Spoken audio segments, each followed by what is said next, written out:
ቅዱስ ሰላምታ ሲናገር ዋጋ ተከፍሎልህ መክፈል ያለበትን ዋጋ ሁሉ ከፍሎልሃል። ብዙዎች ሰላምታ ሲናገሩ ብዙ ነገር ሊሉ ይችላሉ። መጽሐፍ ቅዱስ ግን ስላንተ ሲናገር እንደዚህ ይላል፣ ተወደሃል።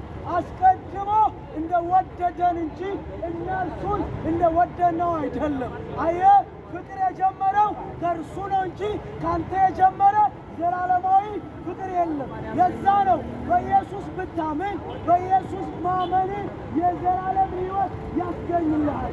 አየህ፣ ይሄ ሕይወት ደግሞ ከእግዚአብሔር ላንተ የተሰጠ ሕይወት ነው። እንደዚህ አለ፣ እኔ የሕይወት እንጀራ ነኝ አለ። አየህ፣ መብላት ትፈልጋለህ? ይህንን እንጀራ መብላት ትፈልጋለህ? ይህ የሕይወት እንጀራ ኢየሱስ ይባላል። አንዴ ከበላኸው ለዘላለም የማትጠማው የማትፈልገው የማትራበው ኃጢአት ሰፈርና ኩነኔ ሰፈር የማትገኝ አንድ እንጀራ አለ።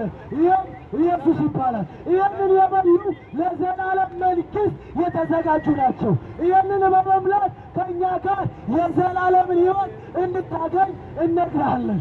አየህ፣ ይህንን የበላ እረፍት አለው። ይህንን የበላ ሰላም አለው። ይህንን የሕይወት እንጀራ ያገኘ ዘላለሙ በእረፍት ውስጥ ነው። አየህ፣ ደሞም ሌላ ነገር ልንገርህ። አምራዊ ሴት እሱ ጋር መጣችና ይህንን ውሃ ፈለገች። አየህ፣ ከእኔ የሚጠጣ ለዘላለም አይጠማም አለ። አየህ፣ አንዴ ጠጥተህ ዘላለም መርካት ትፈልጋለህ? ሕይወት ትግል ሆነብሃል። የሕይወት ትርጉም የለሽ ሆነብሃል። አንተ ጠጥተህ መርካት የምትችለው አንድ ውሃ አለ፣ እርሱም ኢየሱስ ይባላል።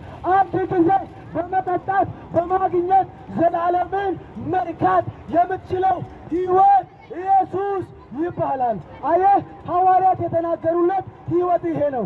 መጽሐፍ ቅዱሳችን ሲናገር በአንደኛ ዮሐንስ መልእክት ላይ እንደዚህ ይላል፣ ሕይወት ተገልጦ አይተናል፣ እንመሰክራለን። ምስክርነታቸው ስለተገለጠው ሕይወት ነው። አየህ፣ ይህም ሕይወት ልጁ ያለው ሕይወት አለው። የእግዚአብሔር ልጅ የሌለው ሕይወት የለው።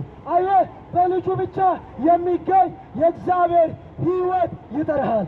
ለዛ ነው መጽሐፍ ቅዱስ ሲናገር መዳን በሌላ በማንም የለም፣ እንድንድንበት ዘንድ ከሰማይ በታች የተሰጠን አንድ ስም አለ፣ እርሱም ኢየሱስ ይባላል።